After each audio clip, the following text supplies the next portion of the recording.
네, 방금 소개받은 음성필입니다. 지금 여기 자료집에도 나와 있습니다만은 지금 저기 앞에 이제 같이 PPT를 보시면서 함께 살펴보도록 하겠습니다. 일단 여기서 여러분 만나뵈서 반갑게 생각하고 또 기쁘게 생각합니다. 저는 여기 시편 110편 3절 참 좋아하는 성경 구절인데 새벽 이슬 같은 주의 청년들, 여기 계신 분들이 그러한 생명력을 더해주는 그런 새벽 이슬 같은 분으로 되리라 믿고 또 기대해 봅니다. 또 하나 소개하고 싶은 말씀이, 저는 아까 소개 잠깐 해주셨지만 우리나라에서 어떤 의미에서는 이제 법을 통하여서 이런 어떤 동성애나 또는 젠더 이데올로기에 대해서 아니다라고 말하는 사람이 상당히 좀 많지는 않았습니다. 그러나 이제는 더 많아질 걸 기대하는데, 그 말씀, 제가 큰 힘이 됐던 말씀이 시편 119편 126절의 말씀이 생각이 됐습니다. 저희가 주의 법을 폐하여 싸우니 지금은 여호와께서 일하실 때니이다 라고 합니다. 지금 전 세계적으로 볼 때 하나님의 법을 무시하고 폐하려고 하는, 또 폐했다고 생각하는 사람들이 많지만 지금은 여호와께서 일하실 때고 바로 우리 여기 계신 분들 통하여 그런 일을 행하실 거라 믿습니다. 오늘 함께 살펴볼 내용은 이렇습니다. 성소수자를 인권으로 보호하려는 이 세대 풍조를 좀 살펴보자라는 내용인데요. 이 내용은 제가 다른 데서 준비했던 강의 아닌데 아마 익숙하게 이해하신 부분도 있겠지만 이 내용을 아시고 다른 분들에게 좀 설명 좀 잘해 주십사 하는 의미에서 잠깐 질문을 해보았습니다. 10가지를 생각해 보았는데요. 주제를 보면 연결되어 있습니다. 인권의 국제적인 보장이 이루어질 때 유엔의 역할은 무엇일까? 그 다음에 동성애자의 대헌장이라고 불리는 여기 야카르타 지침 선언은 어떤 것이고 뭐가 문제인가? 또 인권이 이것이 왜 문제가 되는가? 또 인권 보도 준칙은 어떠한가? 또 DEI에 대해서 함께 문제점이 뭔가 살펴보고, 또 동성애가 인권이라는 주장을 우리는 어떻게 대응할까 함께 살펴보겠습니다. 아시다시피 유엔은 인권을 국제적으로 보장하는 중요한 기구였습니다. 2차 세계대전을 거치면서 전 세계적으로 자행이 됐던 인권 침해, 이걸 이제 돌이켜보고 반성을 하게 됐겠죠. 그래서 이제 만들어진 유엔을 통해서 인권 보장의 국제화가 이제 단계적으로 진행이 됐습니다. 45년에 유엔 헌장이 만들어지면서 인권을 이제 국제적인 관심, 어떤 한 개별 국가가 아니라 원래 아시다시피 그 인권이 국가와 국민과의 관계일 때 그 국가 내적 관심사로 보았지만 이제는 아니다. 국제적인 관심으로 보자. 48년에 세계 인권 선언이 이루어집니다. 여기서 시민적 정치적 권리 외에 경제적, 사회적, 문화적 권리 규정을 하게 되었고, 이걸 좀 더 구체적으로 규범한 게 66년 국제인권규약.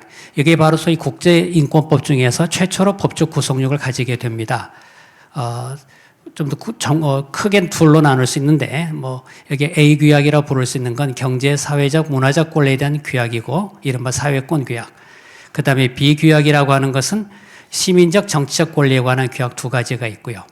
그 다음에 또 보면 이제 특정 영역에 있어서 인권 침해를 다룬 조약과 선언들이 나옵니다. 대량 학살, 또 인종차별, 여성차별 철폐에 관한 것, 인간환경, 또 고문, 이에 관한 좀 특정 영역의 인권이 이슈가 되니까 이에 관한 선언과 조약들이 만들어졌는데요.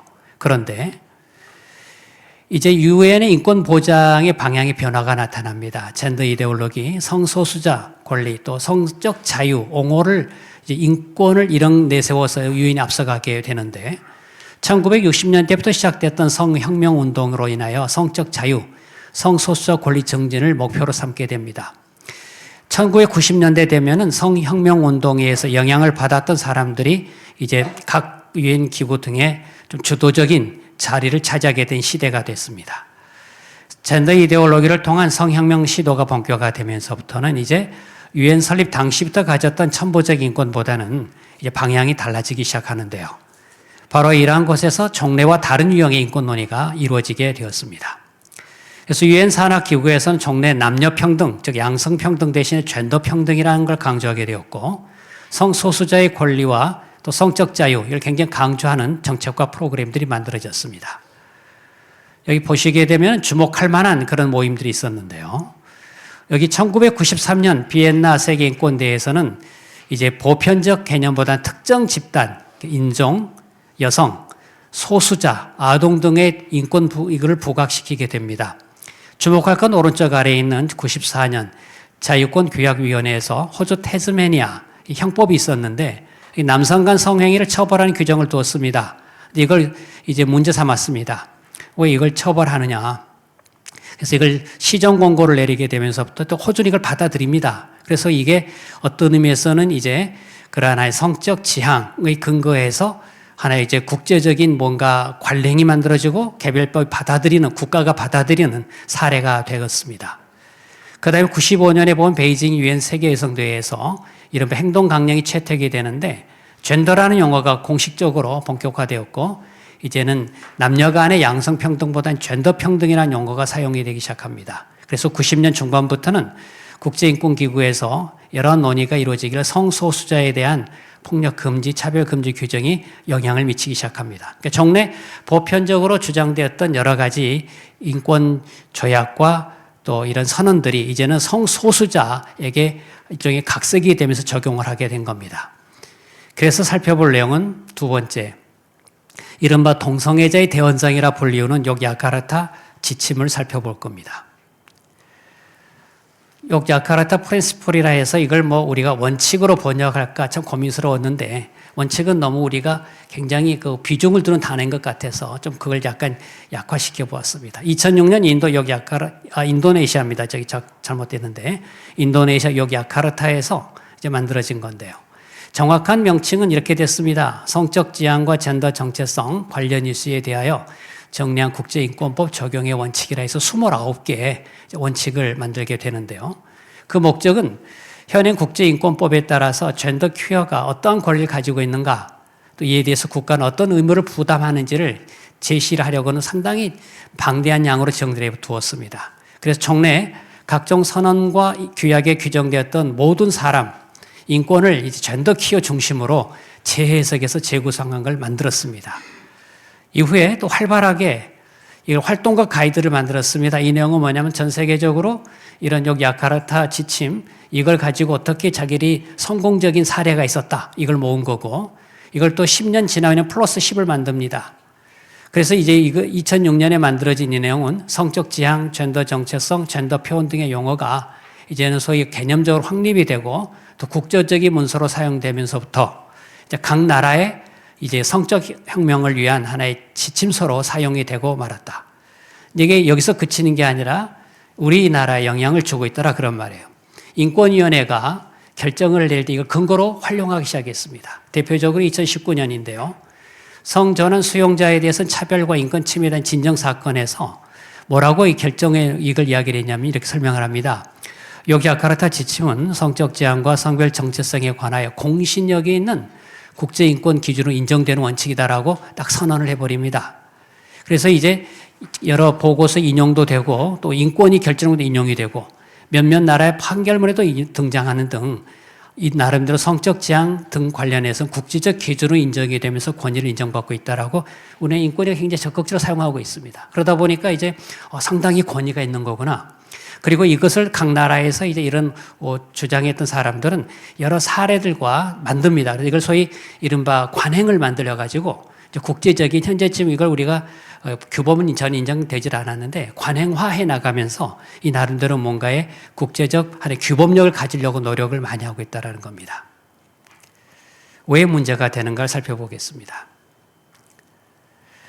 몇 가지가 있겠지만 첫째는 이런 그 성혁명 사상과 젠더 이데올로기를 규범화하도록 이걸 강요를 하는데요. 그중에 두 번째 지침이 제목은 평등과 차별받지 않을 권리. 아마 나중에 읽어보시게 되면 문헌 대체로 다 맞는 내용들인데 거기에 살짝 집어넣은 내용들이 있습니다. 그중에 D라는 부분을 보면은 다양한 성적 지향과 젠더 정체성을 가진 개인, 집단이 인권을 똑같이 향유하고 행사하도록 하는데 필수적 조건으로서 이들이 적정 수준까지 성장하도록 하기 위한 조치를 취해야 된다. 이건 차별이 아니다. 이른바 적극적 우대 조치를 주장합니다. 동성애자를 위해서 우대해 주는 것은 차별이 아니다 이야기하고요. F를 보시게 되면은 특정 성적 지향, 젠더 정체성이나 성별 표현이 열등하다, 우월하다는 사고와 관련된 편견적, 차별적 태도나 행동을 천폐하기 위해서 교육, 훈련 프로그램을 실시 등을 해라. 그러니까 정례에 우리가 이성애, 남녀 간 결혼을 일반적으로 당연하게 받아왔고 했는데 그걸 강조하지 말라는 거예요. 동성애 위험성을 교육하는 거 하지 말라는 거예요. 그러니까 동성애나 이성애는 같은 것이다. 이런 개념화시키고 이걸 교육하도록 요구하도록 하고 있습니다.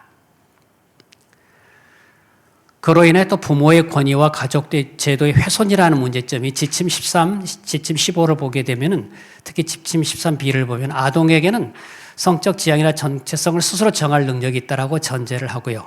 그러니까 이걸 가족 반대도 직면하게 되는 아동과 청년을 일종의 보장해주고 또 이걸 지켜주자. 그러니까 이제 세계 여론에 나타나는 문제점들이 어린아이들이 자기들이 스스로 젠더 이 정체성을 결정할 수 있으니까 내가 전환하겠다. 부모가 이걸 막지 말고 방해하지 마라. 또는 부모가 반대한다면은 이걸 오히려 국가가 개입해서 도와주자라고 하니까 오히려 자녀의 가장 중요한 영역일 수 있는 이런 거에 대해서 우리가 보통 대학 들어가기 전에 진로 결정도 부모가 상의하는데 더 중요한 젠더 결정 본인이 하게 해라라는 거죠. 지침 3을 보게 되면은 결혼이나 부모 지위로 말미암아 젠더 정체성을 인정하는 것을 방해돼서는 안 된다. 또 젠더 전환 수술을 거치지 않고도 변경 가능하도록 주장합니다. 그럼 우리가 잘 아는 것처럼 아버지와 남편이었던 사람이 이제 이걸 젠더 전환하게 되면은 갑자기 이제 어머니가 둘이 된다든지 하는 이런 기가 막힌 현상. 이게 바로 가족제도의 근간을 무너뜨리는 결과를 가져올 것이다. 또 나아가 중요한 건 표현의 자유. 지침 19를 보게 되면은 공공질서, 공중보건, 공공안보라는 개념이 성적 지향, 젠더 정체성의 다양성을 지지하는 의견과 표현의 자유를 행사하는 걸 차별적인 방식으로 제한하지 않도록 해라. 다시 말하면 우리가 표현의 자유를 제한하기 위해서 중요한 몇 가지가 있다는 걸 아는데 이런 것들이 성소수자를 옹호하는 표현의 자유를 제한하는 걸로 적용되지 않게 하라. 그런 말인데요. 특히 지침 19를 보시게 되면은 의견과 표현의 자유가 다양한 성적 지향과 젠더 정체성을 가진 사람들의 권리와 자유를 침해하지 않도록 해야 된다. 다시 말해서 의견과 표현의 자유가 있더라도 이러한 성적 지향 이런 거에 대해서는 침해하지 말라. 그러니까 동성 간 성행의 문제점을 지적하는 이게 표현의 자유일 텐데 이건 혐오 표현이라고 규정하면서 이건 제한되어야 될 것이다. 우리가 잘 아는 것처럼 이제 이런 이 혐오 표현을 하지 마라. 이게 전형적으로 우리가 잘 아는 양심적, 학문적, 신앙적 표현의 자유를 억압하는 결과를 가져온다. 종교의 자유에 대한 침해가 이어집니다. 여기 나온 것처럼 세부적인 내용은 잠깐 생략하고 그 밑에 결과 부분만 보면은 이 지침을 따르게 되면은 종립학교나 종교기관의 설립 취지에 따라서 우린 동성애자를 고용하지 않겠다. 이건 하지 말라라는 거예요. 그러면 이제 결국 그 학교나 기관, 단체 등의 종교의 자유, 또 직업 수행의 자유를 침해하는 결과를 가져올 것이다. 또 지침 21을 보게 되면은 이 종교의 자유를 보장한다 하더라도 성소수자 권리를 보장하는 범위 내에서 허용된다 할 것이다. 그렇다면 예배당에서 동성결혼을 거부하겠다는 관행, 이건 허용하지 말라라는 겁니다. 결국 이게 그래서 이른바 동성애자들을 대한 대헌장이라고 불리우게 된 내용이죠. 이걸 우리가 그대로 받아들일 것인가, 또 인권위가 이것을 그대로 하나의 결정의 권위, 근거로 삼고 있는데 그렇게 되면 이게 하나의 점점 공적 권위를 인정하게 되는 문제점이 있다. 이걸 우리는 주목해야 됩니다.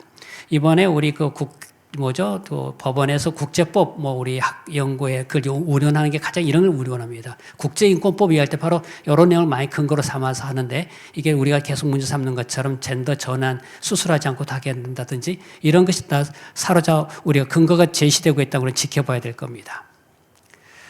인권위, 무슨 이거 잘 아는 애 간단히 넘어갈게요. 독립된 기관이죠. 1991년에 이른바 파리 원칙이 제정이 됩니다. 그래서 우리 설립이 2001년에 법을 만들고 제정을 하게 되죠. 그래서 여기 보면은 현재 국회, 대통령, 대법원장이 지명하는 각각 구성을 해서 만듭니다. 위원장은 대통령이 임명하는데 아시다시피 그 대통령의 성향에 따라서 인권위의 어떤 성격이 그대로 드러났습니다. 인권위 업무로 보면은 인권에 대한 법제, 정책, 를 조사 또 개선하는 것을 해나가자. 그래서 나름대로 호주제, 국가보안법, 사형제 폐지 등등에 관해서 의견을 또 이런 권고견을 제시한 바 있었죠. 인권 침해행위와 차별행위에 대한 조사 구제. 이게 바로 인권이 가장 사실 좀 강조하고 싶은 겁니다. 우리 인권이 어떤 주장을 내세울 때 항상 주목할 건 그 결과 인권의 업무가 확장이 되고 인권의 권한이 강화가 됩니다. 인권위는 아마 나중에 보면 아시겠지만 굉장히 자기 조직을 지키는 게 굉장히 예민합니다. 이전에 한번 이명박 정권 때 인권위 굉장히 권한이 축소가 됐습니다. 조직이 축소가 되고 그걸 겪은 이후로 인권위는 이 조직을 유지하고 강화하기 굉장히 노력을 하고 있다. 그중에 보면 대표적으로 인권 침해 행위와 차별 행위에 대한 조사 구제 권한을 굉장히 강조하고 있는데 이건 나중에 또 설명드리겠습니다. 그 외에는 교육과 홍보를 해가지고 인권 교육을 굉장히 강조합니다. 이게 바로 다음 세대들을 어떤 내용으로 심어줄 것인가 그 내용이고요. 또 교육과 홍보.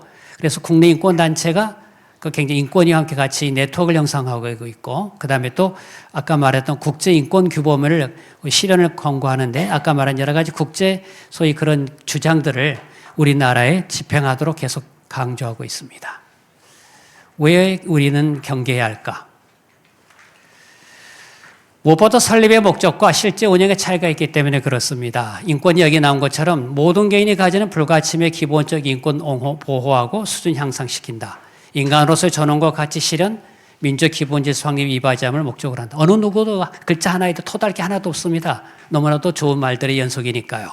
그러나 이걸 우리가 문제 삼는 게 실제 운영한 걸 보니까 보편적 인권보다는 성소수자 등의 특정 집단의 인권 옹호에 치중함으로써 우리 다수 인권 보호를 소홀히 하였다. 왜 그랬을까 보니까 이전에 좀 뒷이야기 들어보면은 인권위가 출범할 때 사실 헌법화 가는 사람들은 사실 반대를 많이 했습니다. 옥상옥이다 이거예요. 국가의 기관으로서 대부분 인권 보호를 하기 위해서 또 필요한 게 우리 사법기구 이미 전속이 다 되어 있는데 굳이 또 왜 만드는가. 그러다 보니까 인권이 별로 할 일이 없었어요. 인권이 주된 업무가 뭐였냐면 주로 재소자들이 주로 자기 인권 침해 당했다 많이 주장한 거. 그 다음에 찾아온 또 차별은 뭐냐면 특히 주목할 만한 게 성소수가 굉장히 많이 찾아왔습니다.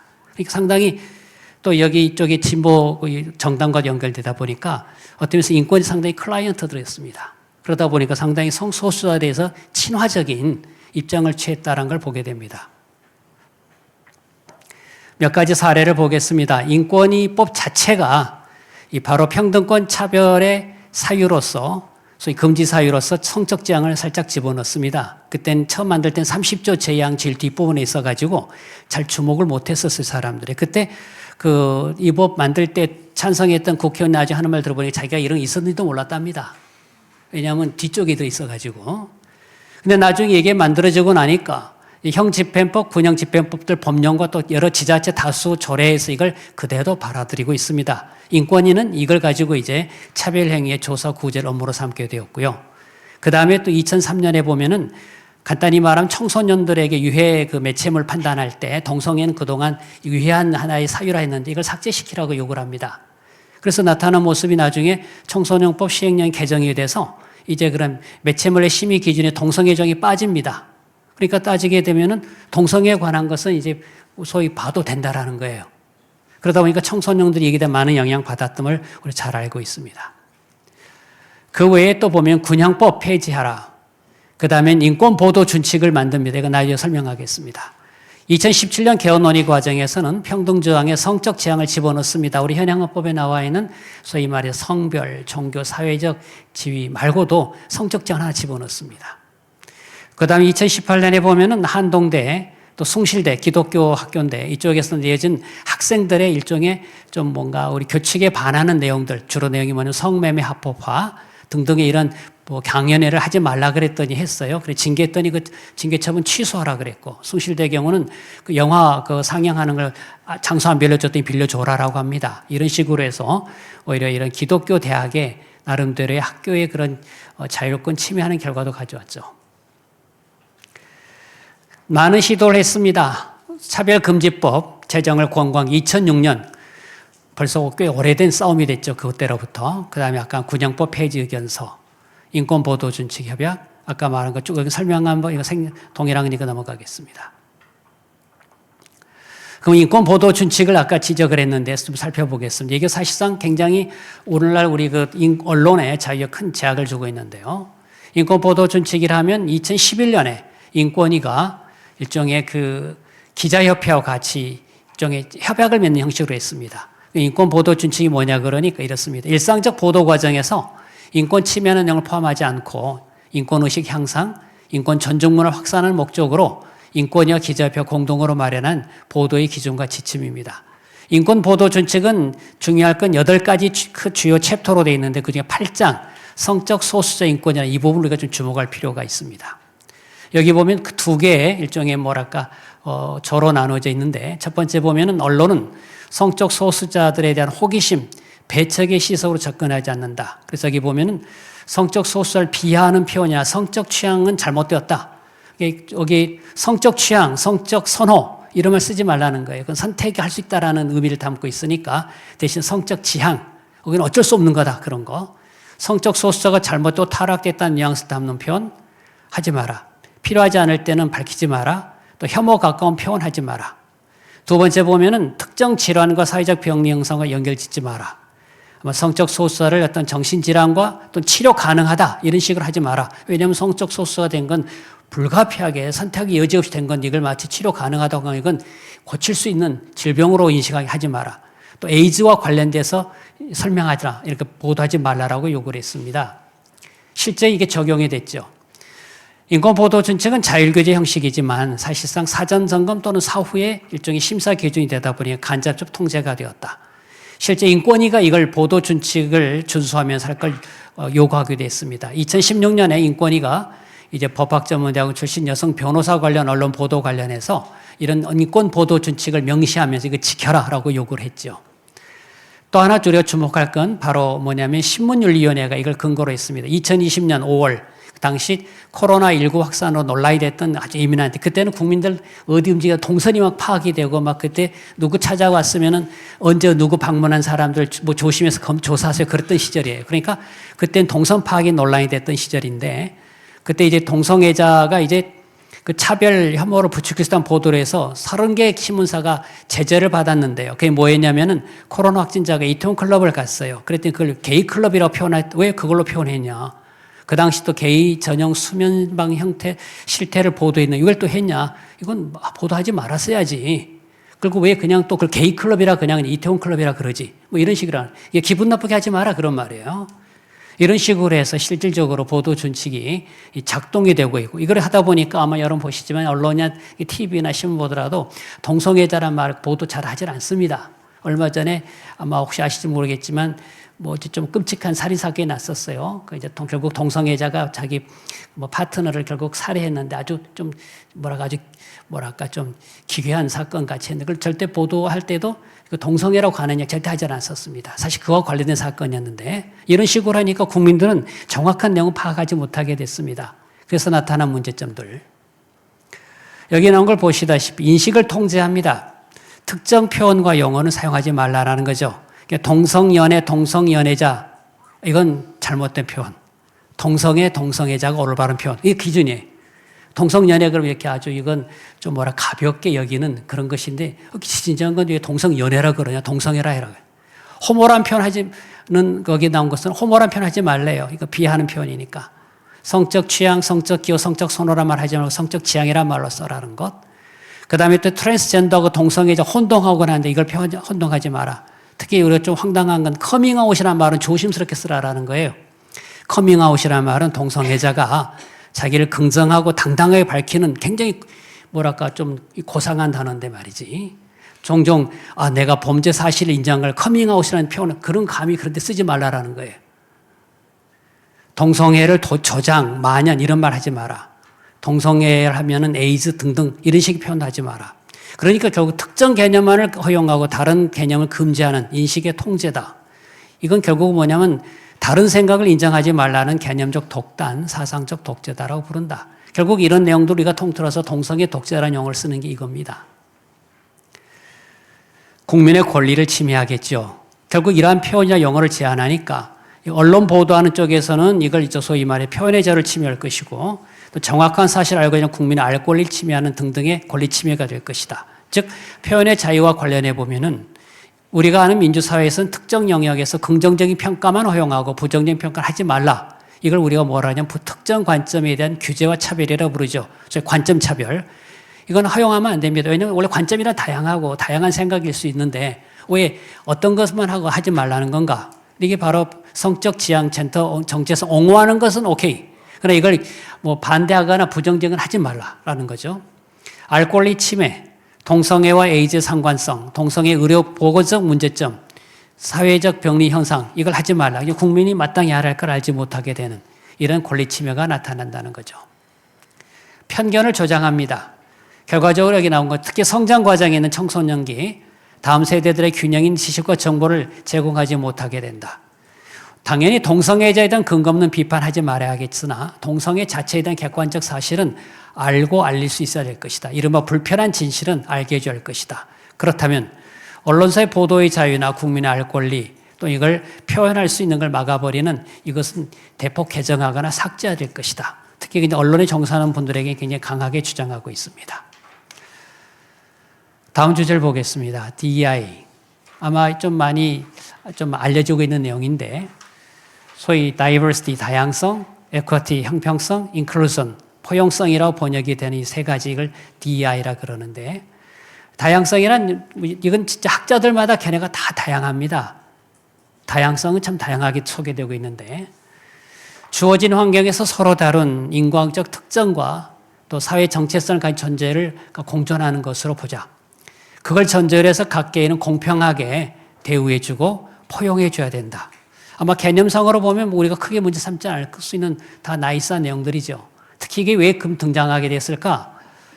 근래 기업 경영에서 논란이 됐던 ESG, 바로 환경, 사회적 책임, 또 기업 구조 어떤 그런 체제, 기업 문화. 이 중에 사회 영역, 사회적 책임, 사회 영역에서 핵심 가치를 보았습니다. 그 배경은 이른바 미투 운동 또는 흑인의 사망으로 관련된 것 때문에 이제 여성 또 흑인, 기타 다양한 사람들도 다 인정하고 포용하고 존중해 주라는 내용입니다. 이 중에 특히 중요한 게 뭐냐면 DEI 중에 다양성입니다. 왜냐하면 개념적으로 그러한데 다양성은 여기 나온 건 주어진 환경에 서로 다른 인과학적 특징, 그러니까 소위 인종, 그 다음에 소위 말해서 그런 어떤 혈통, 또 그 다음에 또 문화적 그런 다양한 특징과 정체성을 가진 존재가 공존하는 걸 의미하기 때문에 이런 다양성을 전제로 해서 공평하게 대우하고 존중하자라는 건데 그래서 이제 다양성을 굉장히 강조하고 이것 기업만이 아니라 전 사회의 영역 조직에 강조되고 있습니다. 사실 각 주요 기업마다 ESG 보고서를 매년 이제 보통 발표하고 있는데 이제 어떤 기업은 더 나아가 DEI 보고서까지 이제 이걸 발표하고 굉장히 또 잘하는 걸 이야기를 합니다. 근데 이것이 어떤 기업만이 아니라 언론, 그 다음에 교육 분야에도 굉장히 강조를 하고 있습니다. 근데 이게 왜 문제가 되는가? 이 개념 자체는 언뜻 보면 무난하게 보이지만 적용이 대단히 위험하게 나타나기 때문입니다. 이걸 굉장히 긍정적으로 보는 사람들은 구성원 간의 대화를 촉진하고 갈등을 완화하는 게 좋다. 근데 문제는 다양성의 그 대상과 범위의 문제입니다. 여성과 장애인, 이주민 등 소위 우리가 말하는 전형적인 사회적 약자 또는 소수자들 외에도 성소수자를 집어넣으면서 또 문제가 되기 시작했습니다. 그러다 보니까 다양성의 존중이란 말은 종래에 무시됐던 집단을 차별하지 말라는 말이 되니까 오늘날의 다양성의 존중은 차별금지를 우회적으로 표현한 단어가 됐습니다. 차별금지와 다양성 존중은 개념적으로 달리 보이지만 사실상 적용은 사실 비슷하게 적용되고 있는 게 현실이 됐습니다. 살펴보겠습니다. 다양성 존중이 성소수자 보호로 적용된 사례인데 외국 대기업도 물론이죠. 삼성에 찾아보니까 홈페이지 이렇게 돼 있어요. 홈페이지에 나와 있는 소개 그대로입니다. LGBTQ 플러스에 대한 인식을 개선하고 이들을 돕는 다양한 활동을 기획 또 이런 영향력 전파하는 것을 소위 말해서 ERG, 직원 모임이라 해서 이걸 하나의 회사 차원에 지원해 줍니다. 근데 문제는 이것만이 아니라 이제 대학, 소위 진보적인 실험을 강조한 대학인데 미국과 영국이 뿐만 아니라 한국에서 그러합니다. 서울대가 이런 다양성위원회 2030 관련 보고서를 제출할 때 이렇게 설명했습니다. 대학의 다양성 정책이 고려할 때 다양성 차원으로 젠더를 들고 있는 여기는 남성과 여성의 차이 외에 젠더 정체성과 성적장에 따른 차이가 더 중요한 영역으로 다뤄지고 있다. 그래서 서울대가 시도했던 게 서울대 인권선언, 인권헌장을 만들려고 했는데 그때 반대해서 못했어요. 그랬더니 그거 대신에 일종의 다양성 관련된 뭔가 또 그 선언을 하려고 그랬는데 논란이 됐었습니다. 물론 그 전에 카이스트가 했었는데 그 다음에 고려대가 사실 2020년에 이걸 했었습니다. 그 문헌을 그대로 인용했는데 인종, 민족, 국적, 젠더, 성적 지향 등등등 이걸 있는 그대로 인정해 준 환경이 필요하다. 그러다 보니까 이제 한국 대학에서도 이런 걸 존중해 주는 게 다양성 증진이라 보고 관련 조직을 만들고 사업을 하고 더 나아 교육 과정에 포함하려고 합니다. 우리나라의 좀 큰 대학들을 하다 보면 이게 분위기가 만들어지게 되는데 아마 인권센터라고 들어보셨을 거예요. 대학마다. 인권위가 굉장히 강하게 주장했고 또 그 영향 관련된 이 의원들의 이야기를 해서 저희 고등교육부 속에 인권센터를 만들도록 근거 규정을 만들어 모든 학교 다 하게 있습니다. 그 인권의 개념 속에 그게 인권의 인권이었고 여기 나와 있는 이렇던 다양성도 다 포함되고 있습니다. 그런데 여기에서 또 다양성은 가족제도와 관련 주장이 되고 있는데 소위 다양한 가족 형태란 말이 강조되면서부터 이게 바로 동성결합 합법화의 논거가 되고 있다. 그렇다면 다양성과 이에 따른 포용성, 형평성이라는 것이 성소수자를 존중에 대한 근거로 사용되고 있는 것, 이걸 우리가 경계하자라는 겁니다. 이번 트럼프가 취임하면서 바로 저 DEI 정책 폐기하라고 이야기를 했었습니다. 아마 그걸 보셨을 거예요. 그런 점에서 굉장히 우리에게 고무적인 내용이 됐었습니다. 이제 마지막입니다. 동성애가 인권입니다라고 주장할 때 우리는 뭐라고 말할까? 아마 이 부분이 가장 우리가 고민할 내용인데 뭐든지 우리가 질문을 답할 때는 질문 자체가 사운드한가, 질문이 적절한가 꼭 확인할 필요가 있습니다. 동성애는 인권이라는 질문은 사람들에게 오도하기 쉽습니다. 먼저 인권이 무엇인지 아마 잘 아실 내용인데 인간으로서 당연히 누릴 수 있는 권리, 그래서 국가에 대해서 침해를 배제하거나 보호를 요청할 수 있는 힘을 말한다. 사실 이게 헌법 교과서 보면 가장 기본적인 개념이 저건데 우리 인권위법에 따르면 인권은 저렇게 돼 있질 않아요. 사실 인권위법에 따른 인권은 헌법과 법률에서 보장하는 그렇게 쭉 나오면서 인간의 존엄과 가치, 자유, 권리. 그러니까 우리 현행법이 보장하는 모든 걸 다 인권이라고 부르고 있어. 그러니까 우리가 아마 여러분이 배웠을 때 인권의 컨셉과 인권위법에서 인권은 달라요. 거기는 그냥 우리가 권리, 모든 걸 다 담고 있어. 그러니까 인권위원회가 그 인권의 개념을 확 넓혀버리니까 인권이 사무 확장 범위가 굉장히 넓어지는 걸 잘 알게 될 거예요. 적어도 여기서 동성애 인권인가 할 때 우리가 그건 가장 기본적인 교과적인 답으로 인권이라고 저렇게 설명한다고 합시다. 그러면 여기 동성애라고 하는 게 뭘 말하는 걸까? 우리 법에서 인권 동성애라고 하는 것은 내심의 끌림을 말하지 않고 성행위, 드러난 행위를 말하겠죠. 법규 보면 당연히 내심에 머무는 정도를 규율 대상 삼지 않으니까. 그렇다면 여기서 이 동성애는 인권이라는 질문은 어떻게 다듬어져야 되는가? 동성 간 성행위 인권으로 보장이 되는가? 즉 동성 간 성행위에 대해서 국가가 제재하지 않고 자유롭게 할 수 있는 건가? 이런 질문을 따져봐야 되겠다. 왜냐하면 굉장히 사람을 오도하기 쉬운 게 우리 이전에 설문조사 보면 여론조사 보면 동성애가 사랑의 하나라고 봅니까? 대부분이 그렇다 그랬어요. 동성애 이렇게 나오니까 영어적인 혼란 때문에 그래요. 그런데 우리가 지금 법이 관심 갖는 건 동성 간 성행위. 그럼 아마 동성애라는 말과 동성 간 성행위로 굉장히 달리 느낌을 갖는 게 일반적인 상식이에요. 그런데 그걸 동성애라고 우리가 표현하다 보면 약간 혼란스럽게 될 것이다. 또 하나 우리가 구별할 것은 동성애자의 권리, 인권과 동성애라는 그 행위에 대한 권리를 구별하자. 동성애자는 국민이니까 당연히 국민 헌법상 보장되는 권리의 주체입니다. 그 동성애자에 어떻게 대우할 것이냐라는 문제와 동성 간 성행위를 할 수 있는 자유와 권리를 말한 동성애라는 그런 권리는 이걸 전혀 달리 볼 것이다. 아주 단순하게 말하면 동성애자에 대해서 명예훼손하는 건 우리는 허용하지 않습니다. 그러나 동성 간 성행위에 대해서는 그에 대한 비판, 허용돼야 할 것이다. 이에 대해서는 논란이 있을 수 있겠죠. 우리 개념도 분명히 구별할 필요가 있습니다. 이것을 인권으로 또 주장하는 의도가 무엇일까? 어떤 우리가 주장이 있으면 숨은 의도가 있어요. 의도를 정확히 먼저 간파하고 질문을 해야 됩니다. 실제 역사적으로 보고 지금 세계 많은 나라 앞에서 우리 발표하신 변호사님께 이야기하셨지만 각 나라에서 동성애를 인권이라고 주장하는 그 말은 의도가 있습니다. 합법화하고 처벌하지 말라는 것, 또 성전환자 법적 지위를 인정하라는 것, 성전환자 병역을 면제해 주라는 것, 또 군 복무도 하게 해달라는 것, 동성결합 합법화해달라는 것, 또 입양, 대리 출산, 저희 가족 형성권 인정해달라는 것. 그러니까 동성애를 합법화하는 것은 동성 결혼 인정으로 나아가게 된다. 그러니까 동성애를 인권에 주장한다는 것은 저걸 많은 걸 다 인정하라는 거예요. 그러니까 동성애를 인권으로 인정합니까? 그러면서 저 나머지 인정하라고 말이 안 되게 만드는 거예요. 그 의도가 무언가를 명확히 따져보자. 그러니까 질문을 좀 더 세부적으로 따져서 우리는 답해 줄 필요가 있습니다. 정작 법 관점에서는 좁혀서 말해보죠. 현재 우리나라는 동성 간 성행위를 어떻게 할 것인가 나라마다 다릅니다. 현재 우리나라는 민간인, 또 민간인끼리, 또 군인과 민간인 관계는 처벌돼서 삼지 않습니다. 군인 간 동성애일 때 군형법에 의해서 바로 군형법 96조에 따라 추행이라고 해서 이렇게 처벌 규정으로 삼고 있는데 이것이 바로 지금 이걸 이제 위헌이다 또는 이것이 가장 문제 삼고 있습니다.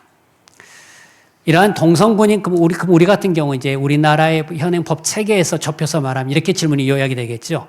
동성군인과 성행이 인권으로 보장이 되는가, 즉 처벌해서는 안 되는 건가 이 말입니다.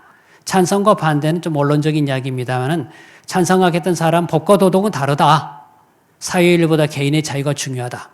그래서 주로 그 근거로 내세우는 게 일반적 행동 자유권. 아마 법을 배우면 알겠지. 일반적 행동 자유권이라는 말은 굉장히 진짜 아무 내용이 없는 형식이에요. 그죠? 사실 그 미국의 헌법에서 행복 추구권 이것을 독일이 더 받아들일 때 뭐로 할까 고민을 많이 했었어요. 행복 추구권을 뭐라고 보냐 그랬더니 자기가 하고 싶은 대로 할 수 있는 권리 이렇게 하다 보니까 야 이게 너무 좀 법률 용어가 너무 좀 약간 격이 떨어진다. 그래서 결국 고민한 게 일반적 행동 자유권을 영어로 바꿨어요. 이제 그 내용은 내가 하고 싶은 대로 한다는 거예요. 성적 자기 결정의 권리와 자유, 사생활의 자유를 근거로 내세운다. 특히 성적 자기 결정권 아마 대강 아시겠지만 이게 바로 자기 마음대로 누구와 어떻게 하겠다는 건가. 근데 성적 자기 결정권도 보면 굉장히 넓어져 버렸어요.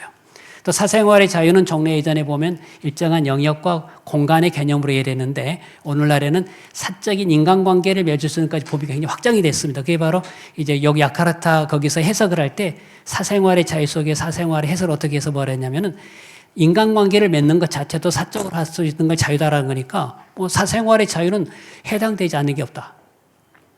또 현행법상 동성간 성행위를 처벌할 일반적 법조항이 없으니까 당연히 허용해야 된다. 그런 논리에 따지게 되면은 그 범위, 성적 자기결정권 등등으로 따지게 되면 여기 나와 있는 근친상간 등도 허용이 된다는 결론이 나올 겁니다. 근데 반대는 법과 도덕은 연관해야 된다. 인권의 도덕적 기초를 강조한다. 인간의 존엄성을 존중해 부합하지 않는 것을 인권이라고 우리는 볼 수 없다라는 주장을 합니다. 그럼 여기서 우리가 근본적인 질문이 나오죠. 인권 그러면 도대체 인간을 뭐로 보느냐. 이건 모든 학문, 특히 법학의 근본적인 질문이 이거예요. 인간을 뭐로 보느냐에 따라 인간에 대한 정당한 취급 기준의 판단 기준이 달라질 것이다. 창조주의 고귀한 피조물로 보는가? 아니면 어떤 이성, 도덕적 자율성을 가진 인격적 주체인가? 아니면 무신론적인 존재, 소위 이른바 던져진 존재로 볼 것인가? 욕망의 복합체인가? 그냥 진화한 것인가? 결국 사실은 우리가 모든 논의하다 보면 결국 사람을 어떻게 이해하느냐에 따라서 거기에 따라 인간에 대한 이해와 인권의 내용이 나오니까 이게 사실 다르면은 답은 사실 안 나오고 평행선만 긋습니다. 그래서 설득보다는 이제 자기 선언에 불과해요. 이게 사실 모든 법적인 논쟁이 마지막에 가게 되면 고백으로 끝나요. 난 이렇게 믿노라. 그 이상의 다른 사람 서 있는 땅이 다르고 평행선 끝없이 가는 건 그 이상 그건 설득의 문제가 아니에요. 나중에 고백의 문제로 설명합니다. 여하튼 동성애를 인권이 인정할 것인가 여부는 근본적으로 인간에 대한 관점에 따라 다를 수밖에 없다. 그렇다면 우리는 다시 질문해 봐야 돼요. 당신은 인간이 뭐라고 생각합니까? 우리는 하나님의 귀한 피조물로 우리는 믿습니다. 그걸 이야기해 주는 것이 또 중요한 하나의 답이 되는 게 현실입니다. 그럼에도 불구하고 특히 이제 법을 입장에 따져보면은 소위 일반적 행동 자유권을 대표적인 근거로 내세워서 판단할 때 우리 현행법에 따라 37조 2항 헌법 질서에 따라 제한이 된다. 적어도 우리 현행법의 군 형법 92조 6에 대해서는 적어도 인정을 합니다. 다만 대법원이 이걸 좁게 좀 해석을 해서 사적 공간의 합의에 따른 건 처벌에 대해서 빼자라고 자기가 자의적인 확대 해석을 해서 논란이 됐습니다만 적어도 규범적으로 보면은 금지 대상이 되는 건 맞다. 다만 이게 적용에 있어서 좀 논란이 되고 있다는 거 여기까지 해서 말씀드리겠습니다. 마무리 짓고 싶은 말이 이겁니다. 여기 좀 작게 적었습니다만은 동성애 문제는 인간의 가장 기본적인 욕망인 성욕을 대상으로 해서 다양한 학문적 논의가 이루어집니다. 이게 복잡하게 돼요. 따지고 들어가면은 여러 가지 논의가 돼. 아마 여러분 오늘 보셔서 알겠지만 이 법학자들이 뭐 있다고 해서 법만 이야기하면 답이 나오질 않아요. 신학자들 또 의학 다양한 분들 얘기를 들어봐야 돼. 왜냐면 그걸 이 복합적인 문제이기 때문에 이렇게 이해하셔야 돼요. 이미 정치적인 의제로 부각이 됐습니다. 작년 7월 대법원에서 동성결합 파트너에게 바로 건강보험 피부형에서 자기를 인정되니까 치열한 싸움이 됩니다. 아마 이번에 좀 어수선한 전국 끝난 다음에 바로 이 싸움이 지금 예상이 되는데요. 자, 그렇다면 성소수자 국민으로서 보호를 받아야 되는 건 맞지만 그걸 보호해주는 정도가 우리 법체계에 맞는가를 잘 따져볼 필요가 있다. 근본적으로는 결국 이것은 우리가 사법으로 논의가 되지만 또 입법으로 뒷받침이 돼야 되니까 그러면 이 법규범을 뒷받침해 준 사회도덕 또 그 원천이 되는 종교도덕 이게 강한 나라가 되면 이게 해결이 될 문제가 됩니다. 이제 법에 의해서 되는 건 피상적인 사실 우리 규범 체계에 언뜻 보면 가장 정점에 있는 것 같지만 가장 상부에 있는 것 같지만 근본 토대가 되는 게 종교도덕. 결국 그래서 교회가 어떤 목소리 내느냐가 사회에 영향을 줄 것이고 입법에 영향을 줄 것이다. 누구 책임일까? 여기 계신 분들 책임이라 믿습니다. 이제 우선 이걸로 마치겠습니다.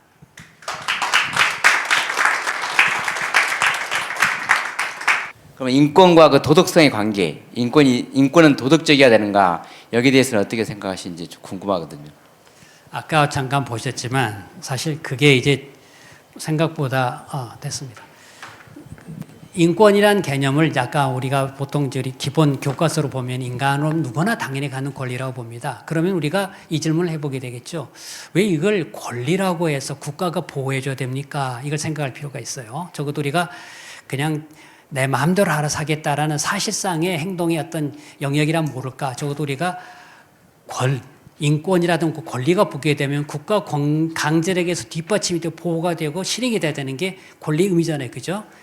다시 말해서 이걸 인권이라 그러면은 국가가 개입해 줘야 된다 그런 말이고, 그러면 당연히 질문하게 돼요. 왜 국가가 굳이 나서서 이런 많은 절차를 거치고 많은 조직과 예산이 들어가면서 이걸 우리가 케어해 줘야 되는가, 보호해 줘야 되는가. 결국 우리 인권이라 그러면 그 사람의 존재, 사회적 존재로서 또는 나를 의미 있는 존재가 되기 위해서 때로는 자유, 또 안전, 재산, 이걸 우리는 보호해 주면서 이른바 가치라 그래.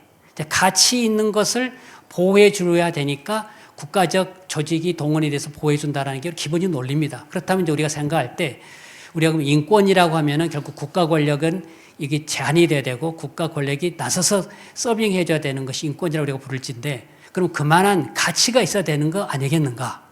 예를 들어서 우리가 뭐 누구 두들겨 패는 걸 권리라고 하지는 않을 거예요. 그렇게 된 순간 나라가 망해버리니까. 우리가 사실 법이라고 하는 것은 우리가 크게 이제 어떤 정당한 윤리적 따져보면 전제론적으로 정당성 인정할 건가, 어떤 목적론적으로 인정할 건가 볼 때는 법은 살짝 공리적인 거예요. 어떠한 이유 때문에 어떤 이유가 장점이 있으니까 보여준다라는 거예요.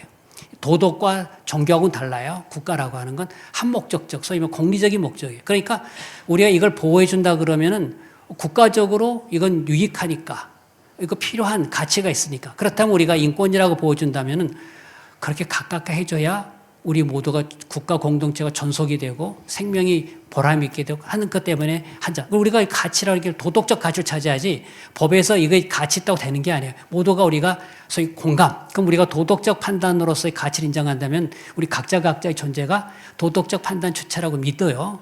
모두가 그렇게 동의하면 우리 맞다고 보는 거예요. 그런 내용으로서 우리가 인권이라고 그러면은 국가가 아까 말한 대로 개입해 주니까 가치가 있어야 되겠다. 그 가치는 법 이전에 우리가 그거 당연한 거야. 그런데 생명권이라고 하는 건 법에서 보장했기 때문에 비로소 가치라고 보이지는 않아요.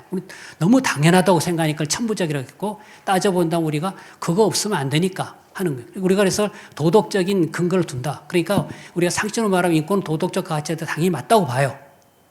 그러니까 우리는 그렇게 선언해요. 근데 그럼에도 불구하고 어떤 사람들은 그냥 하고 싶으니까 해줘. 마치 비율 어린아이들이 그냥 막 뗐을 때 부모도 해줄 때가 있어요. 그럼 얘는 자기는 이거 내 권리라고 생각할 때가 많아. 근데 그건 아니지 않는가. 바람직하고 건강한 법 공동체, 규범 공동체가 되려면 인권은 도덕적 가치가 있어야 되겠다. 그러니까 도덕적으로 부도덕한 우리를 권리를 보호해주면 안 되겠다라는 거예요. 물론 숨어서 엉떠짓 하는 게 우리가 모르는 건 넘어가지만 적어도 국가적 공동체에 의해서 절차에 의해서 보호해준 인권은 아까 말한 가치, 그 가치는 아까 국가 이전부터 우리 모두가 공감하는, 결국 뭐겠어요? 종교적 가치가 있거나 아니면 적어도 도덕적 가치가 되지 않겠는가. 그건 분명히 이야기합니다. 근데 그래도 이렇게 동의 안 하겠던 사람은 참 때릴 수도 없고 어떻게 할 수 없더라고요. 근데 적어도 우리가 아까 말씀드린 규범적 세계는 당위적 세계니까 우리가 판단하기로는 인권이라고 하는 건 당연히 보장해 줘야 되는 그 힘이라면 당연히 가치가 있어야 되는 건 아까 말한 법 이상의 우리가 가치 판단은 결국 우리가 도덕적 판단일 수밖에 없다 그런 말이에요. 아름다우니까 인권이라고는 안 해요. 그러니까 보호할 가치가 있는, 우리가 도덕적으로 그 존중할 가치 있으니까 법으로 가자 그렇게 할 수밖에 없습니다. 답이 됐습니까? 감사합니다. 이해 잘하는 학생, 똑똑한 학생입니다. 네, 우리 계속 또 우리 임 교수님 계실 테니까 또 질문해 주시면 좋겠습니다. 우리 그러면 음교수님 잠깐 기도해 주시고 강연 그럴까요? 하시죠. 네. 네, 기도하겠습니다. 아버지 하나님 감사합니다. 저희가 함께 모여서 하나님을 기억하고 또 하나님께서 우리에게 원하신 뜻을 기억하고 함께 모였습니다. 무엇보다 이 나라가 또 전 세계적으로 하나님의 법을 대적하는 자들에 의해서 많은 목소리를 내고 있으면 저희가 잘 알고 있습니다. 그러나 우리가 두려워하지 않는 건 하나님께서 함께 하시기 때문이고 또 세상 사람들이 하나님 법을 대적할 때 하나님께 친히 역사하실 걸 믿고 또 저희를 통해 역사하실 것을 믿고 또 간구합니다. 저희가 배운 내용들 잘 기억하게 하시고 서로 협력하게 하시고 또 서로 귀하게 여기는 가운데 또 저희를 통해서 역사해 주셔서 하나님 영광이 이 땅에 이루어지고 주의 법이 영광스럽게 되기를 원합니다. 오늘 계속 진행되는 절차에 함께해 주시길 구합니다. 감사하고 주 대신 예수 그리스도의 이름으로 기도드립니다. 감사합니다.